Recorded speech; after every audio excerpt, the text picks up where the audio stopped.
Thanks again for joining us on another episode of What If You Could podcast.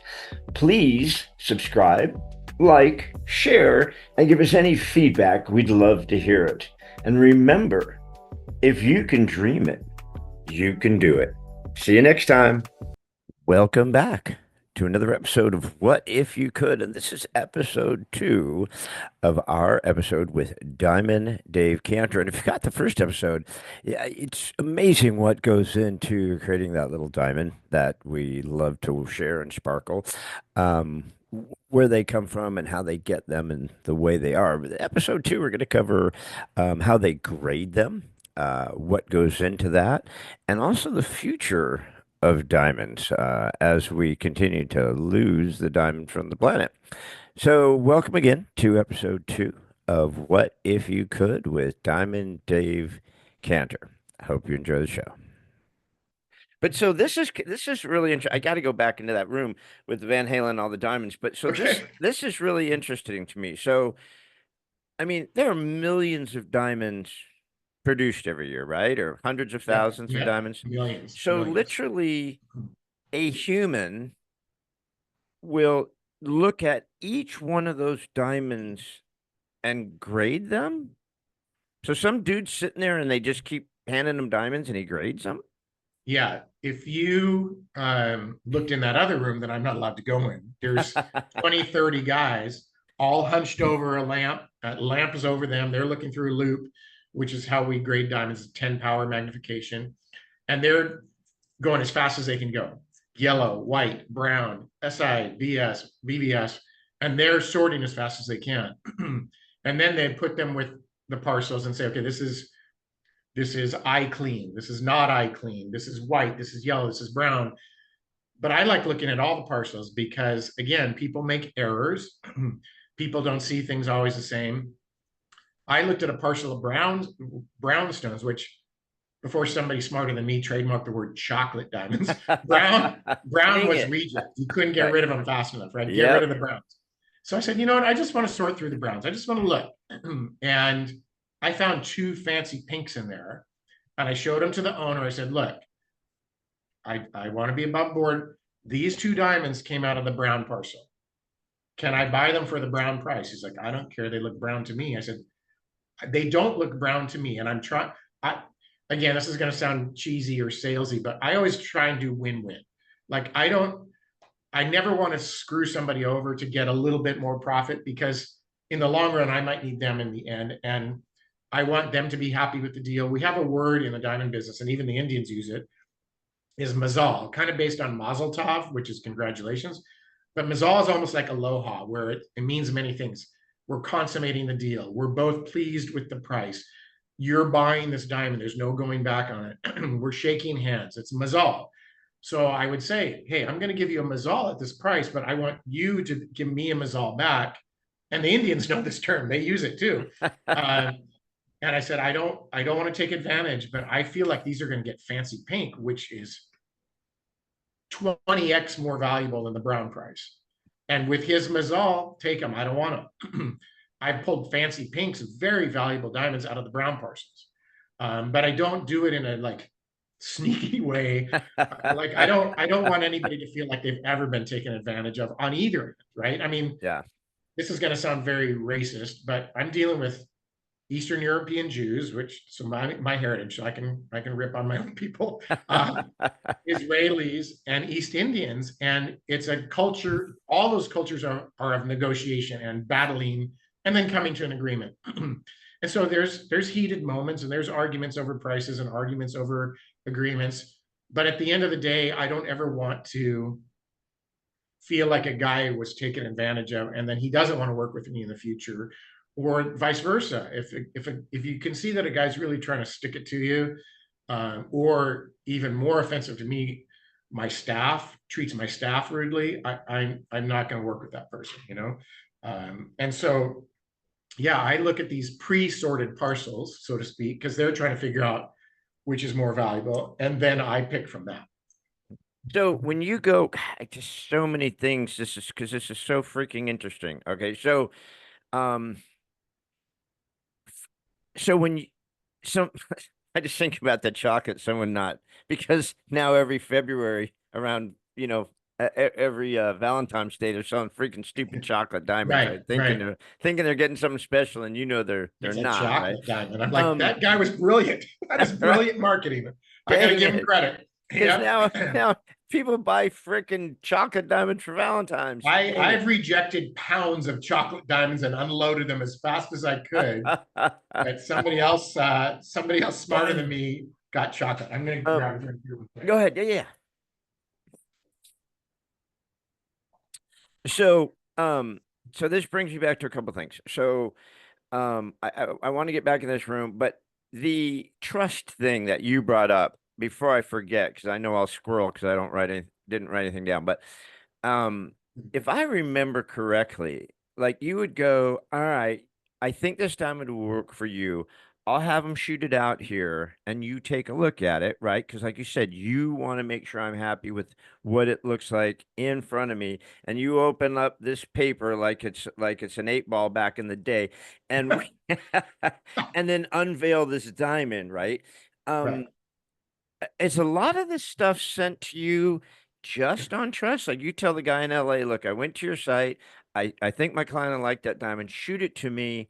If they don't like it, I'll send it back. If they do like it, we'll manufacture it. I mean, is that how that Yeah. works? So that's the biggest part of our business is your reputation is everything in this business. I mean, like a lot of businesses, right? Yeah, yeah. But I've gotten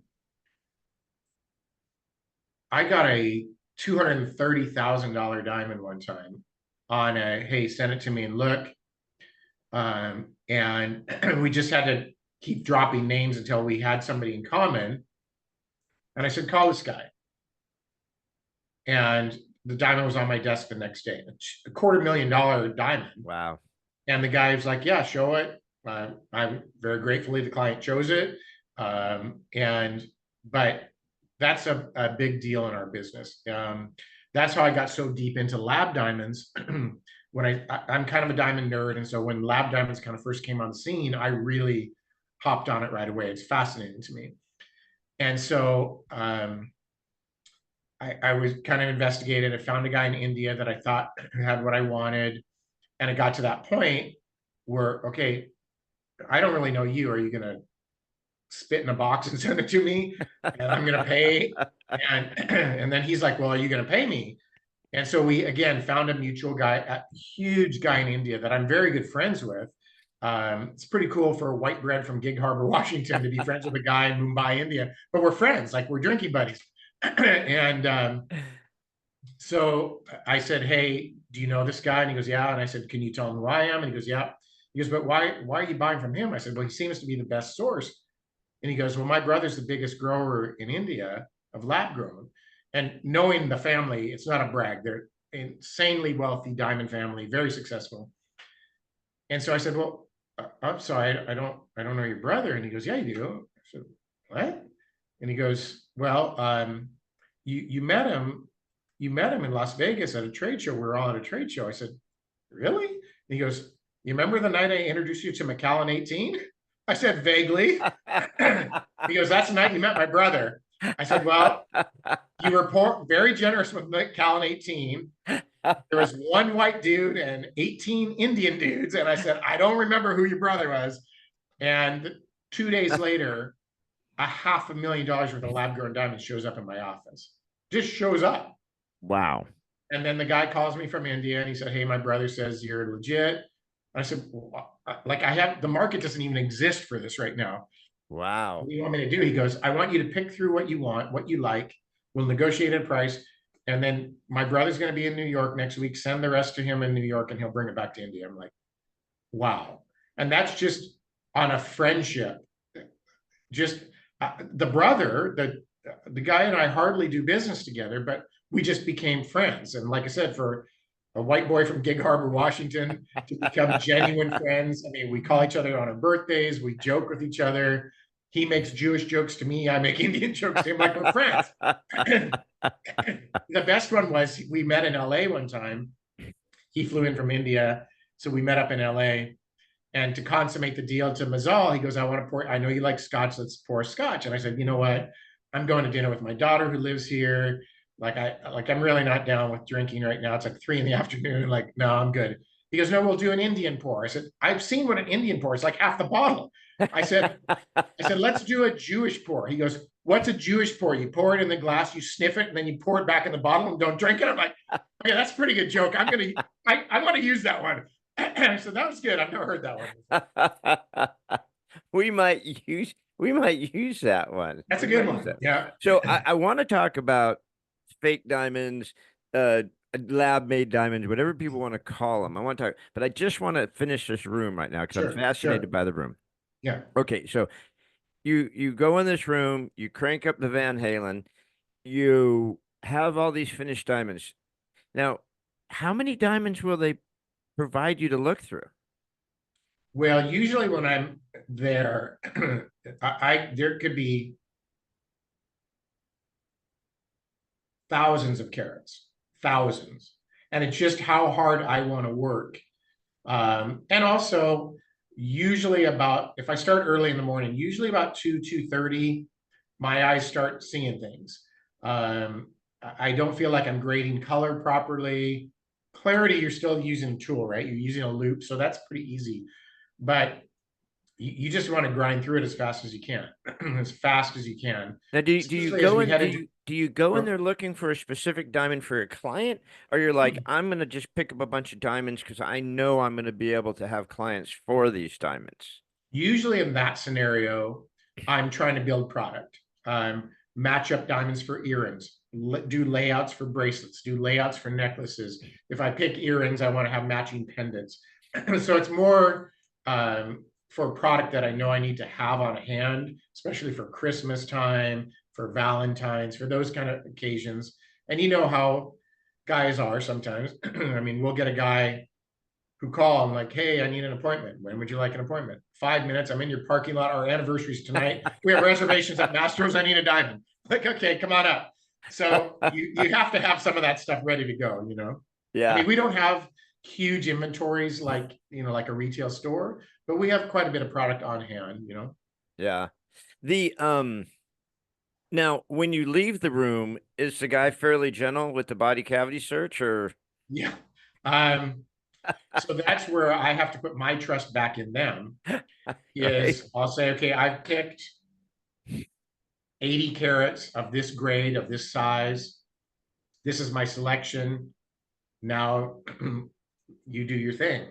Um, and, so that's where I have to put my trust back in them, in that they're not going to swap out an inferior diamond for what I spent all day selecting.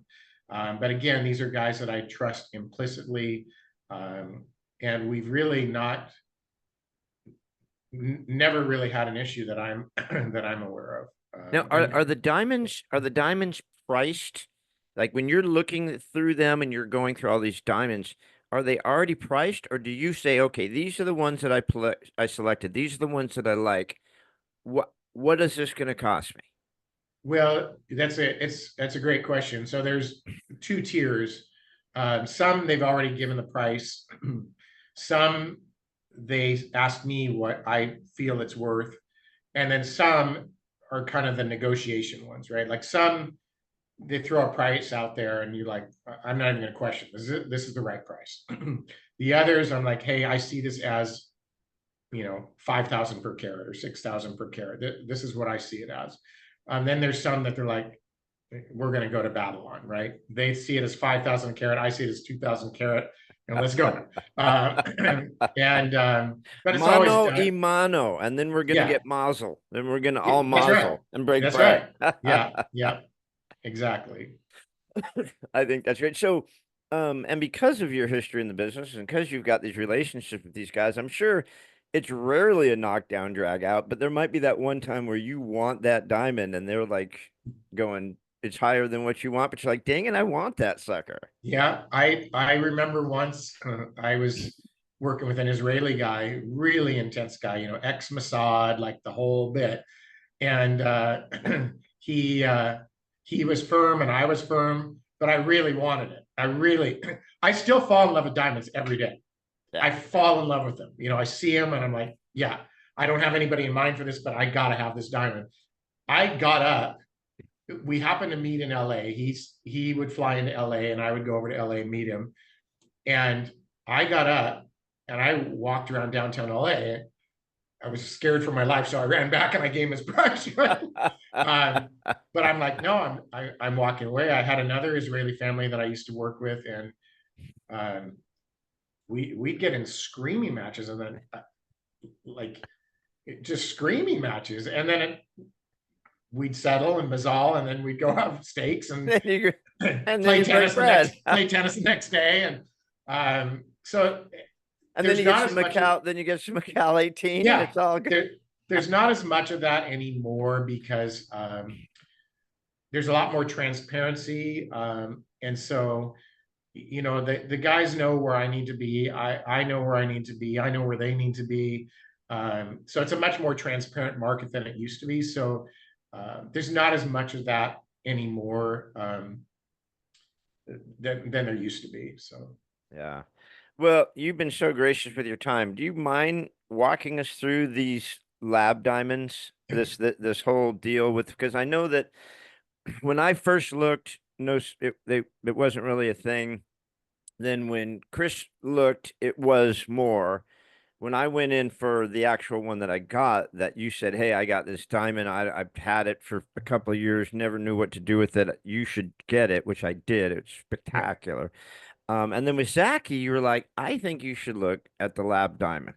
So there was like yeah, a progression of the years I've been with you, right? yeah, So, yeah, which has been about 10 years now. It's hard to yeah, believe, yeah. but I'm a lousy customer. 4 diamonds in 10 years. I got to make some money. But Oh, so what's the deal with what do we call them? Lab diamonds, or what do you, is there a name for them? well, that's the generic name, lab grown diamonds. So backing up a little bit, I've never carried cubics. That's plastic, cubic zirconium, plastic. Uh, Moissanite is another synthetic. It's made from silica, which is what they make brake pads from, which is very romantic. So I've never carried synthetics, but lab grown diamonds, there's some people call them cultured diamonds because people understand cultured pearls. I call them cultivated because they're grown, they're cultivated, they're farmed. Um, but the generic term is lab grown. They are atomically, physically, molecularly diamond. So they have every aspect of a natural diamond, different colors, different clarities. They can be certified, same hardness. They don't change color like moissanite. They don't scratch like cubics. They're diamonds. So to me, this was a fascinating option for people. And they first started growing them for aerospace, for supercomputers, for medical use, because diamonds are very good conductors. Then they started getting into jewelry, and I just jumped on it right away. I just was fascinated by it. When they first came out, they weren't a lot less money than naturals. They really weren't that much because it was so expensive to grow these diamonds. Now they're significantly less than a natural. Um, I I mean significantly less. I just had one that was I think it was about $8,000, and in natural, that same quality, clarity, color would be about $40,000. So Wow, huge, huge that's a difference. massive difference. And when I first started carrying them, I had to explain to people what they were. I had to explain. Now people call us from all over saying, "I heard you're the lab grown diamond guy." The text I got at 5 this morning, "Hey, all my buddies have bought from you. I want lab grown." They already know what it is. Um, but I went to the first lab grown diamond show in the US because I really needed to wrap my head around it. And I had this, I kind of formulated some questions that I thought people would ask me. And one of them was, how do you get around the term fake? Because they're not fake, but they're not natural. So one guy said to me, he goes, "Well, if you chip off a piece of glacier, it's H2O. And if you go to your freezer, it's H2O. One's 2 million years old, one's 20 minutes old." I said, "Okay, well, that's a good analogy. I don't like, I might get a tree hugger that doesn't like me going damaging glaciers, but okay, that's a good example." And It's a glacier. Give it I up. couldn't use the farmed salmon because I'm from the Pacific Yeah, Northwest. no, You don't talk about farmed salmon. All the guys I went to high school with are fishing families. Like, you don't talk about it. no, So I won't even touch farm salmon. Don't that's go. Don't even. not good for you. But the best one was, so I went to a couple other booths and asked the question, and A couple guys had answers. The best one was, guy goes, okay, look at me. I said, I'm looking at you. He goes, do I look like a human to you? I said, Do I look like a yeah, what? human. Yeah. And I said, yeah. He goes, I was born in vitro. Am I real? I was put together in a lab. I'm like, mic drop. Okay, got it. That's the Wow. best. He goes, I wasn't put together naturally. Are you going to say I'm a fake human? I said, that's really good. That's really good. Uh, Wow. and then That's I have a good client who has a grow operation up in DHS. And so when I started talking to him about it. He goes, well, Dave, you think I'm up there in DHS? For the people who aren't in Coachella Valley, that's Desert Hot Springs. right. He goes, you think I'm standing behind a plow with a mule growing cannabis? He goes, this is all grown in a lab, man. Like, what are you talking about? I said, you know, it's also another great example, you know. Yeah. Yeah. But So they are diamonds. They're not fake, but they're not natural. They're not naturally occurring. is the So process though, and like you said, the it seems like India is like the place for these yeah, cultivated diamonds, right? Because yes, that guy yes. just like dumped a shitload on you. Yep, they're the leaders. China does it as well, but there's sustainability factors you're supposed to meet, right? Part of the appeal of lab grown diamonds is they're eco-friendly, they're sustainable, they're conflict free, they're low carbon footprint. I'm not sure that China follows that protocol. And not to lean politically one way or the other, but I'm not a huge fan of doing business with China. And I don't know anybody. I'm gonna go with no on someone that's I don't not. really know. I don't really know anybody there. I know some Yeah. guys who are Hong Kong Chinese that do jewelry, like finished jewelry, but I don't really do business with them just because we make our own jewelry. Yeah. Um, they're trying to grow them in the States, but the diamonds that I've seen that are grown in the States aren't being cut in the States. They're being shipped to Asia to be cut. So price wise, they're not competitive. And that's really the bottom line for me is I do want you to have a great experience. I do want you to have a beautiful diamond, but I also want to get you the best price. I really do. Yes, you do. Yes, And you do. so if you're growing them in the States, shipping them to Thailand to be cut, shipping them back, like they're just cost prohibitive. Yeah. So blockchain and Bitcoin, right? There's the whole Bitcoin thing, like some mystic Japanese dude created this stuff, and there's only so much, and we can never get any more because it's mystic and you got to buy it at our price. But we're mining it all the time. All right, sure. So when it comes to when you say making these things or producing these things or what's the process? Can you tell us what the process is? Does anyone know what the process is of Yeah, making so these diamonds? there's two different methods. There's HPHT, which stands for high pressure, high temperature, which is how diamonds are grown naturally Naturally, yeah. under pressure and temperature. And then there's CVD, which stands for chemical vapor deposition. So HPHT is they micro cut these plates. They call them plates. So they take a natural diamond and they, if you remember biology class way back in high school, the little plate that you'd put on top of the big plate to look under a microscope, it's Yeah. that thin. They put it in liquid carbon. They have machines that have pressure and temperature, and it grows the crystal from there. Okay. The CVD is, if you've ever seen a 3D printer Mhm. where it's layering, right? Like it's layering the item, Yeah. it's layering carbon. And so it's layering the carbon, then you get a crystal, and then you cut it from there. So those are the two methods that they use. CVD seems to be a little bit more common now. HPHT sometimes produces a little bit higher color, but that's the two methods. It seems to me like the HBBD thing, that the first one you said with the pressure and the thing, that would take longer. Is it Yes, a it much does. longer process to make them that way? Yes, it does. And in the beginning, we thought it was just going to be earrings and tennis bracelets. And so we would see very few diamonds that were close to a carat. It was very unusual. And anything over a 2 carat was just so rare and so expensive. Now, we get offered 8 carats, we get offered 10 carats. Those take a lot longer to grow. But we're starting to see much bigger diamonds now than we used to. How long does it take to grow, say, a 1 carat diamond using the HB, the pressure and heat method? Yeah, it's about 120-day process. Wow. Yeah. Wow. So you go from 100 million years to 120 days. Right. That's incredible. Yeah, big difference. And you can, but I mean, would 99% of the world be able to tell the difference between a 1 carat VSS and a 1 carat VSS made?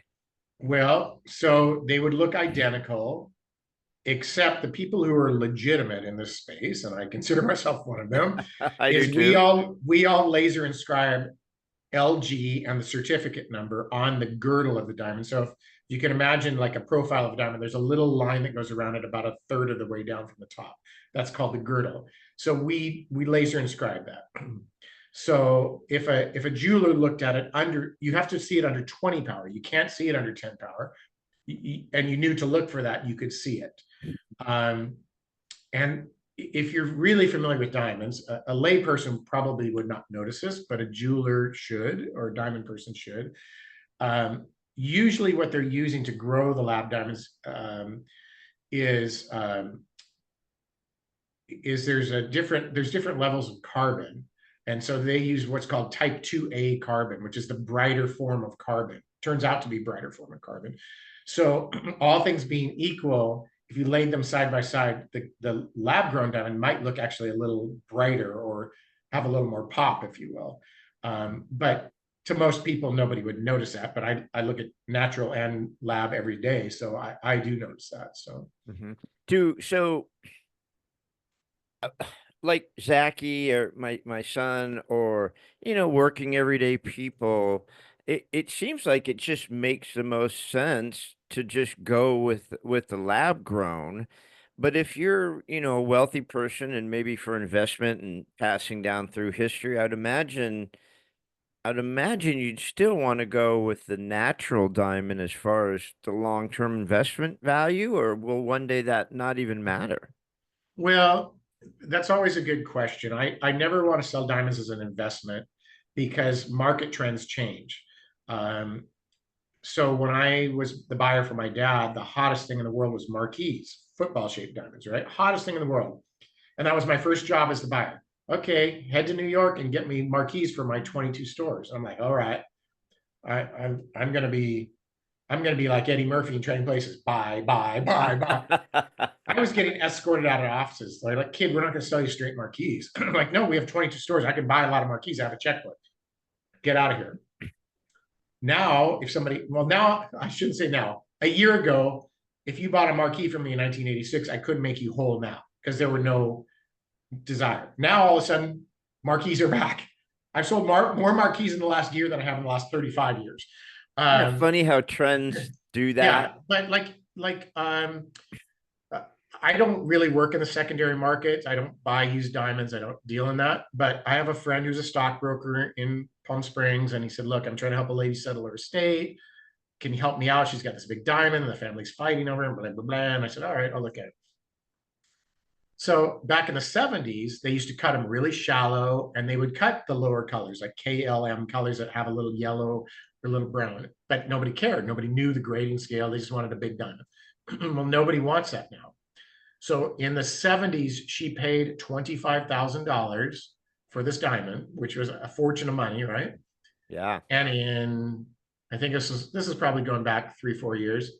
I got her $25,000 in the market. Wow. So I never like to sell them as an investment.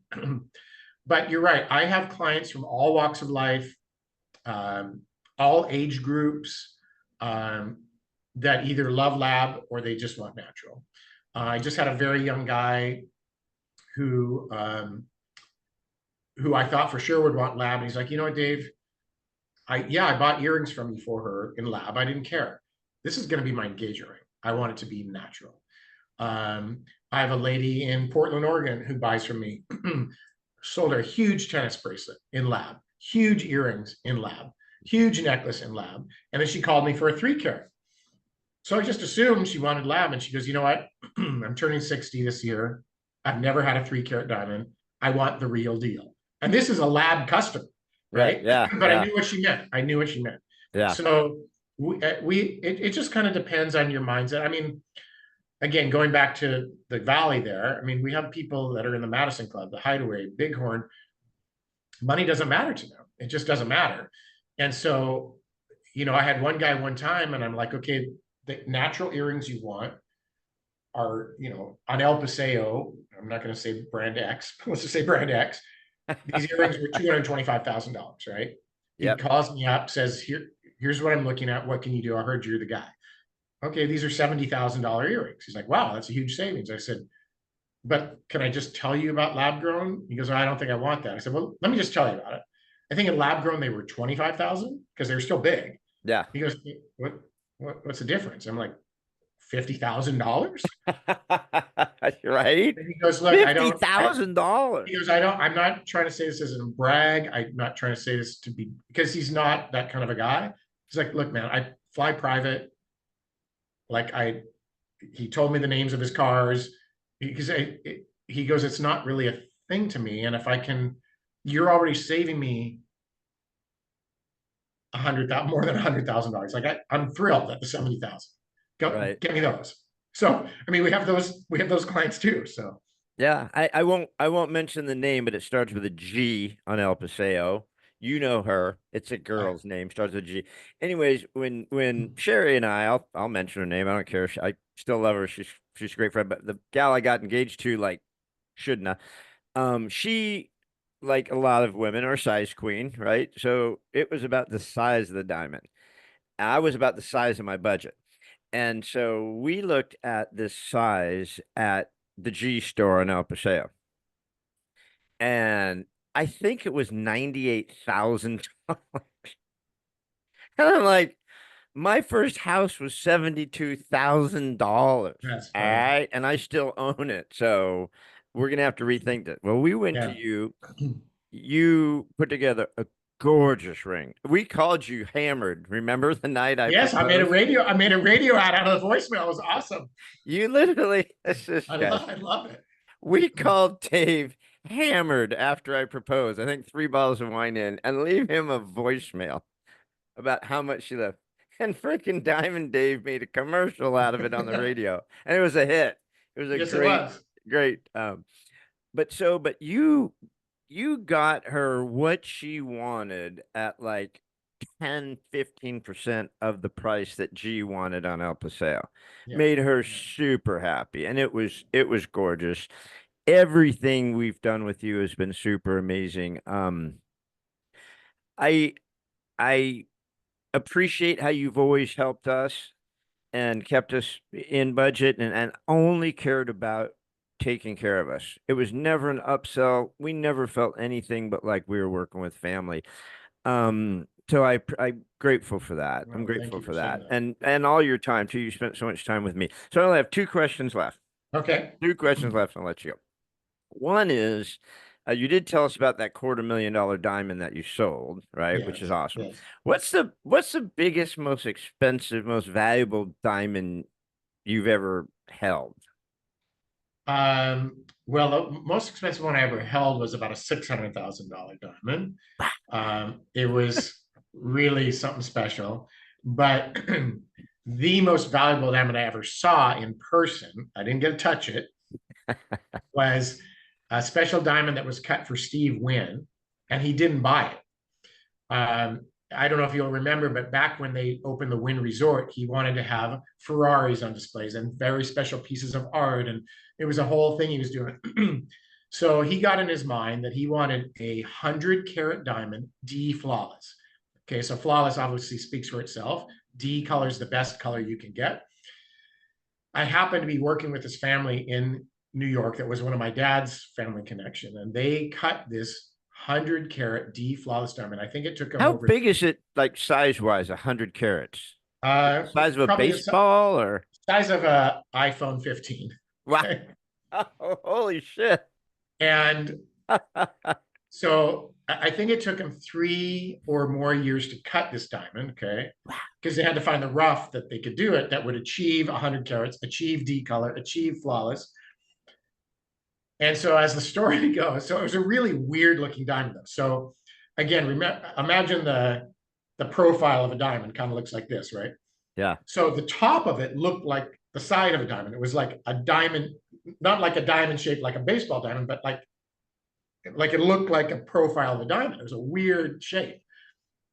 And so what I understand is that Steve Wynn walked into the office and his eyesight was really failing at that point. So he had guys guiding him down. They put the diamond in his hands. He looked at it and he said, I don't like the shape. Gave it back and walked out. So Oh my God. and so the diamond was still sitting in their offices. I mean, this is again a huge, huge diamond family. So who knows what this thing is worth? I have no idea what this is worth. I mean, I couldn't even tell you. Millions and millions of dollars. Oh And they're like, yeah. you want to see a diamond we're stuck with? I'm like, sure. And I saw it, and it was actually kind of an ugly diamond, but millions of dollars sitting there in that diamond. So I'm sure That's they sold it to some sultan or somebody in Dubai or something oh like that. someone Sultan's wife's wearing that big gaudy ugly ass thing on her hand right Yeah, now. yeah. What's funny about Steve Wynn, that's so Steve Winnish because that would be he's known for doing weird shit like that. Like you heard about when they brought that $25 million painting into his office, right? Did you hear that No. story? So Uh-uh. they bring he wants, like you said, I mean, he wants like the top of everything when he built the Wynn in this hotel, right? In this casino. And so they bring in this like at the time it was like $25 million painting that he was going to buy, right? So they bring him in, they put it up. His eyesight's failing, like you said. So he gets really close with this thing and punches a hole in the painting. Oh my God. And he's like, well, I don't want it now. It's wrecked. And they're Oh like, no, no, no, no. no, no, dude, you punched a hole in this. Oh So my he God. ended up buying it, I think. Oh, that's Um, funny. but yeah, he punched a hole through a $25 million like Van Gogh or Degas or some shit like that Oh, that's because funny. his eyesight was failing. He wanted to get close, right? So Oh, that's that's an crazy. awesome Steve Wynn thing. So last question. This has nothing to do with your business. It has nothing to do with diamonds. It has nothing to do with anything unless you want it to be. But I always like to finish off the podcast asking people this question, and I never give it to them ahead of time because I don't want them to think about it. Okay. But but if you were to, yeah, I mean, you've been so gracious with your time. You're such a kind human. Love you to death. If you wanted to leave people on this podcast with a thought that you carry or something that means something to you or something you wanted to express to people, what thought would you like to leave everybody with before we sign off? Well, there's two quotes that I like to use a lot. One is from Bruce Lee, and one is from Apollo Creed in Rocky 3. So I'll start off with the less formal one. There's a scene in Rocky 3 where Rocky's giving up, and Apollo's trying to get him to go and get him to go, and Rocky's just giving up. And he says, Rocky says, I'll just do it tomorrow. And Apollo Creed says, there is no tomorrow. There is no tomorrow. And not everybody understands that quote. And I tell everybody I work with, my staff, my team, my diamond cutters, that you just have to do it. You just have to do it. There is no tomorrow. It's now. We got to go now. And I have it on the wall in my gym at home. I have the video saved. Anytime a guy in India goes, I don't understand. I'm like, here's the video. Watch it. So That gives me I like to tell. goosebumps because I totally remember that scene. I get goosebumps when I see it, and Apollo's in his face, and he's, this handsome, strong black dude, just like not letting him quit. I remember that scene. That's awesome. That gives me goosebumps just thinking Yeah. about it. So that's really my favorite quote. And there's a lot of Bruce Lee quotes that I like. And I might mangle it because I don't use it as much. But the gist of it is pray not for an easier life, but the ability to deal with a difficult one. And I use that a lot less. I just saw one the other day that a friend of mine shared with me that says, I ask not for a lighter burden, but for broader shoulders. And, not to get ethereal or weird or anything like that, but I have a severely disabled daughter, severely disabled, and it's just luck of the draw. My wife and I were very young, very healthy, and she just was born with a chromosome abnormality. And so, even us Jewish guys can say everybody has their cross to bear, right? We all have our cross to bear. Yeah. And so we never look at Taylor as a burden, but we look at her as somebody who was given to us in life, and that we just have to take care of her. And so when people kind of cry and whine, and I start with there is no tomorrow, and then when they really whine, I'm like, okay, you know what? Taylor doesn't get to deal with this situation that you get to deal with. Deal with it. Okay. We all have our stuff to deal with, but trust me, if Taylor could get out of that chair and talk and deal with this problem in her life, that would be a huge blessing. I'll turn it back into kind of a joke. When we took her to LAX one time, we were taking her on a trip, and the security TSA, the genius at TSA, goes, "Hey, she needs to walk through the X-ray." I said, "That'd be awesome." Because, most people in a wheelchair at the airport can actually walk. She can't walk. And he goes, "You need to tell her to walk through there." I said, "How about you tell her to walk through?" And she gets up and walks through there. I'm not only going to get down on the ground and kiss your shoes, I'm going to hand you $10,000. And he still didn't get it. He's like, "She needs to walk through there." I was like, "Yes, she does need to walk through there. She can't walk through there."